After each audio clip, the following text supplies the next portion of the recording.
Themba Mliso has been attacked for criticizing VP Constantino Chiwenga.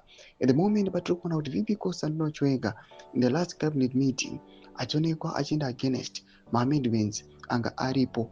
Kunyange zvazvo takazoona kuti the cabinet meeting haina kutozopera zvakanaka, it was heated. Tichiona mikono ichitungana president nadeputy wake. Panguva inoi takaona another video ratakareleasa yesterday, tichiona kuti Themba Mliso akaissue a powerful statement achiuya achiti VP Constantino Chiwenga must resign honorably. Sanapinda mashoko obuda panguva ino achatekwa nevanhu masupporters ageneral. Don't subscribe or like out on the bell icon. Makomi chamda nyora achiti, who is Themba Mliso to talk about VP Chiwenga?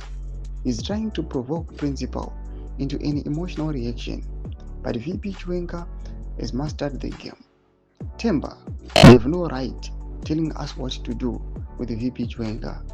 We love him for his character, integrity, and honesty. VP Chiwenga respects the constitution and upholds the struggle core values.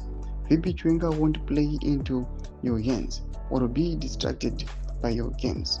Zvibvume kuti zvingani zvamakazama kuitira VP zvichiramba naye Themba Mliso.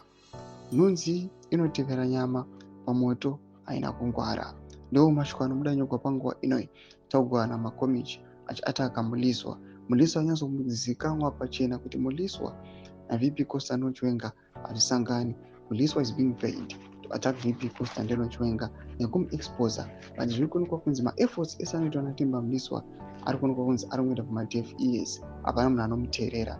Kana comment section medu muzakura muri kudii pamusoro these tensions are kuitika the ruling party ZANU-PF. Musangana subscribe or like, or chete on the bell icon.